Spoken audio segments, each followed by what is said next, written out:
The struggle for African Americans' freedom and equality dates back to the earliest beginnings of the North American slave trade.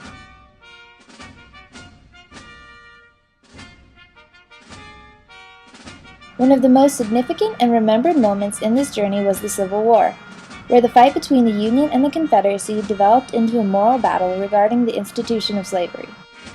The Emancipation Proclamation and the 14th Amendment soon declared blacks full citizens and provided a glimmer of hope for equality in the eyes of African Americans.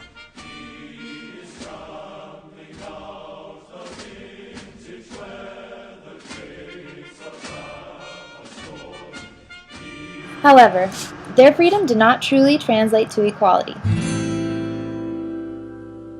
In the decades following the Reconstruction era, the South quickly divided itself again. Black and white citizens shopped at different stores, used different drinking fountains, and attended different schools.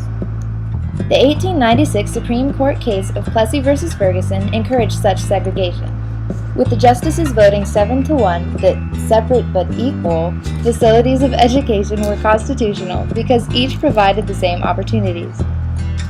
This decision was wholeheartedly supported by many white Southerners, and provided a constitutional umbrella safeguarding the racist Jim Crow laws from being disputed or eliminated. Its reach extended from water fountains and bathrooms to schools and neighborhoods, dictating what African Americans could and could not do, where they could eat, walk, sit, and watch within society. For nearly 60 years following the Plessy v. Ferguson case, blacks in the South suffered in inferior, underfinanced, and certainly not equal facilities. Slowly but surely, mounting civil unrest began in protest of the obvious inequality that segregation created. By 1948, despite vehement protests from many whites, the armed forces had been desegregated, a sure step forward for the African American community.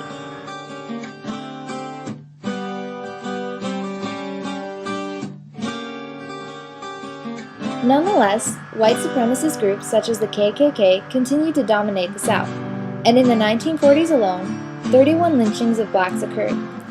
Segregation reigned, as white children attended certain public schools and black children others. The fight for integration and equality was, it seemed, an uphill battle. Then, in 1954, the landmark Supreme Court case of Brown versus the Board of Education of Topeka, Kansas, changed the life in the South, and across the nation, for good.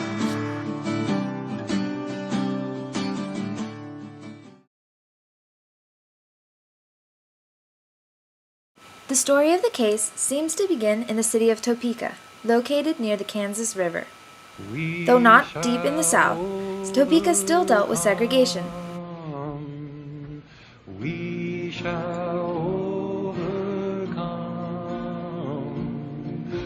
We shall overcome someday. Most of the public believed that the Brown versus Board of Education had its beginnings on the first day of school for an 8-year-old girl named Linda, the daughter of Oliver Brown.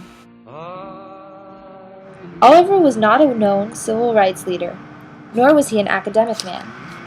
He was an African-American welder and a part-time pastor, who lived with his wife and 3 children in an integrated neighborhood. His children liked to play in the street with their neighbors and friends, both black and white.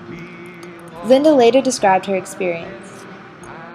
Well, like I say, we lived in an integrated neighborhood and I had all of these playmates of different nationalities. And so when I found out one day that I might be able to go to their school, I was just thrilled, you know?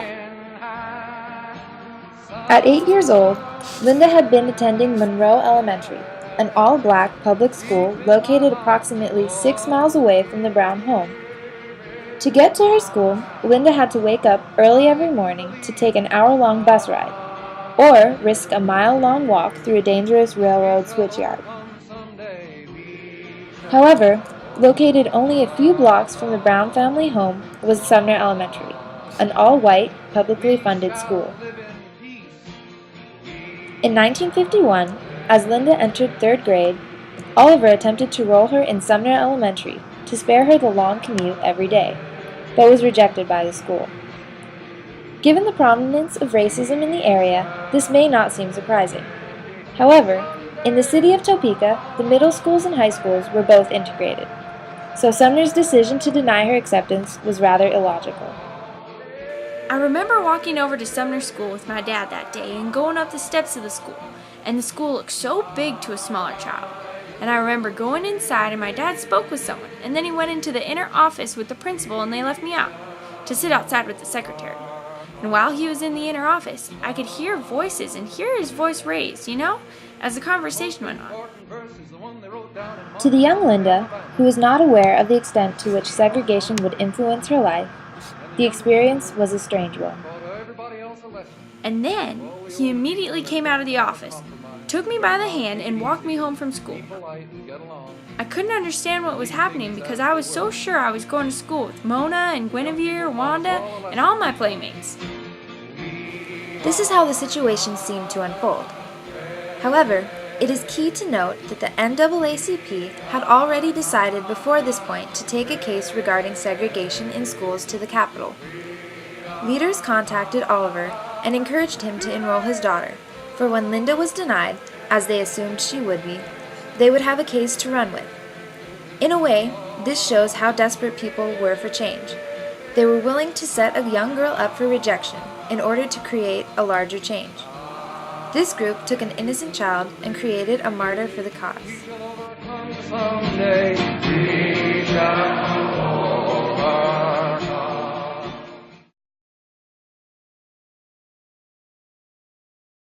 Although Oliver was only a young man, at 32 years old, he was frustrated by the inequality and disregard for the safety of his daughter. Oliver's childhood friend, Charles Scott, a National Association for the Advancement of Colored People, or NAACP, leader and attorney, encouraged Oliver to take legal action against the school board for refusing to admit his daughter. Soon, the NAACP had organized Oliver with a group of 12 other parents, all of whom were African American and had had their children denied a place at local public elementary schools simply based on their skin color. The group filed suit against the Board of Education and brought their case to the U.S. District Court for the District of Kansas. Oliver Brown was named as the leading plaintiff in the case, as he was the only male. Hence, it became known as Brown versus the Board of Education of Topeka, Kansas. While the NAACP argued that segregated schools were inherently unequal and were scientifically proven to instill a sense of inferiority in young African Americans, the Board of Education countered that they were merely preparing black children for the segregation that they would face in adulthood. The District Court sided with the Board of Education due to the fact that the Supreme Court case, Plessy v. Ferguson, specifically allowed segregated public schools, and they felt no authority to question that ruling. This loose reasoning was the fallback in theirs and many other cases similar in nature. The injustice of this conclusion was primarily due to the fact that it had been deliberated, discussed, and decided within a closed-minded social class plagued by their personal racial tendencies. Hope for a more beneficial ruling could only come from appealing to a different court, in this case, consisting of the 8 white justices sitting on the Supreme Bench. With the help of the NAACP, Brown and his fellow plaintiffs brought their fight, along with 5 other similar disputes, to the Capitol to plead again for the fair integration of public schools. Alongside Harold Boulware and Spotswood W. Robinson III, attorney Thurgood Marshall, who would later become the first black Supreme Court justice, helped lead the prosecution team on behalf of Brown. The Board of Education argued that separate schools for black students did not inhibit their ability to succeed, citing high-achieving African Americans such as Frederick Douglass and Booker T. Washington, who had both gone to segregated public schools. However, Brown and the NAACP countered with the testimony of expert witness Louisa Pinkham Holt, a professor of psychology at the University of Kansas. Segregation of white and colored children in public schools has a detrimental effect upon the colored children. The impact is greater when it has the sanction of law, for the policy of separating the races is usually interpreted as denoting the inferiority of the Negro group. A sense of inferiority affects the motivation of the child to learn, Segregation with the sanction of law, therefore, has a tendency to retard the educational and mental development of Negro children and to deprive them of some of the benefits they would receive in a racially integrated school system. On May 17, 1954, the court announced it had reached its decision. We conclude that in the field of public education, the doctrine of separate but equal has no place. Separate educational facilities are inherently unequal. Therefore, we hold that the plaintiffs and others similarly situated for whom the actions have been brought are, by reason of the segregation complained of, deprived of the equal protection of the laws guaranteed by the 14th Amendment. This disposition makes unnecessary any discussion whether such segregation also violates the Due Process Clause of the 14th Amendment.